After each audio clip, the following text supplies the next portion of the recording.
If you want to buy a home with NACA and you're not sure how to finance it, how to make it work, how to get qualified, I'm here to show you exactly what I did to make it work for me. If you do the things, you get qualified. If you get qualified, you get the house. If you get the house with NACA, no down payment, no closing cost, no credit check, and a below market interest rate. So if you are serious about your home buying journey, do not forget to like and subscribe. Let's get right into it. Where are we going? To where the money grows.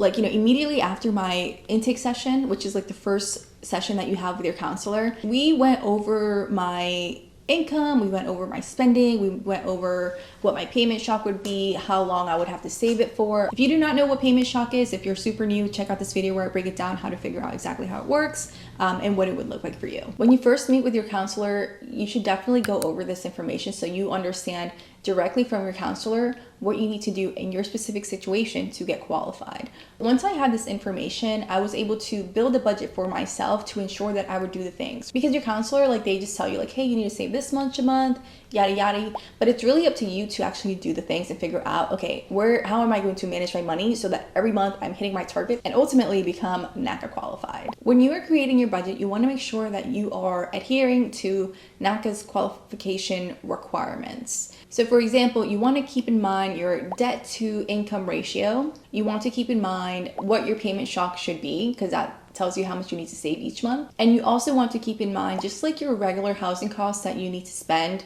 every month just to stay afloat. First thing that I did is I did an audit to see where my money is going. An audit is basically just me looking at my statements from the previous month, looking at my credit card statements, my bank statements to see where is this money going? All the money that I spent, what is it going towards? The cool thing about this is that once I saw how much money I was spending at Amazon, how much money I was spending at Target and all the things, I was able to bring that number down because now I had awareness. Every time I would go to Amazon.com, it's whoa, I spent $300 on Amazon last month, and just having this awareness allowed me to make sure I wasn't spending as much, which was ultimately the most important thing. So if you are having a hard time just staying on top of your finances, staying on top of your budget, check out my Notion Money Mastery Toolkit, which is an all-in-one place for you to track your expenses, to create your budget, to look at your balances, to pay off debt, to save money, all the things. Link down in the description below. You want to also make sure that you are prioritizing, cannot say that word.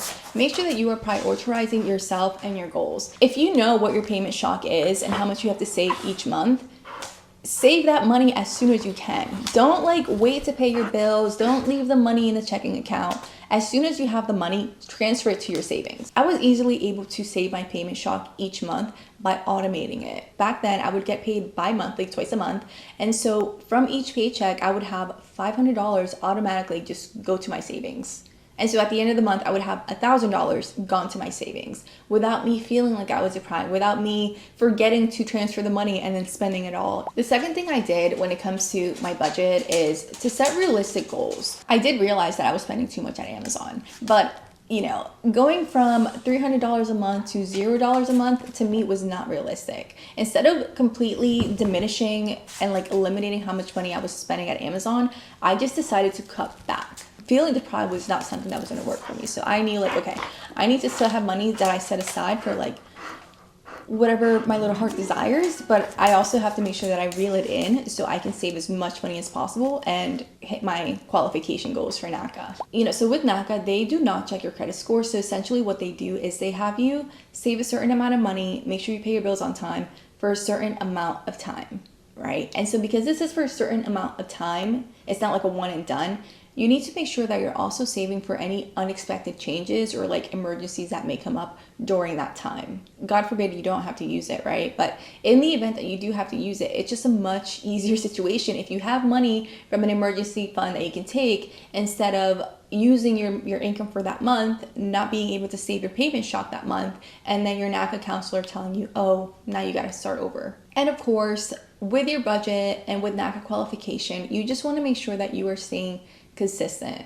That's why it's very important up front to make sure that you were calculating the numbers right, because you will ultimately want to get a budget that you feel comfortable with and that you can follow for an extended amount of time. A budget that includes an emergency fund in case something happens, a budget that includes your payment shock, obviously, but ideally you would be able to automate so you don't forget to transfer that money to your savings every month. If you do the things, you get qualified. If you get qualified, you get the house. If you get the house with NACA, no down payment, no closing cost, no credit check, and a below market interest rate. Thank you so much for watching. And if you are serious about buying your home, do not forget to like and subscribe because I make NACA videos all the time. I'm also super active in the comment section. So if you do have a question about NACA, about the process, do feel free to drop it down in the comment section below. Oh, and before you go, if you want to keep digging into NACA, check out this video right here. Bye guys.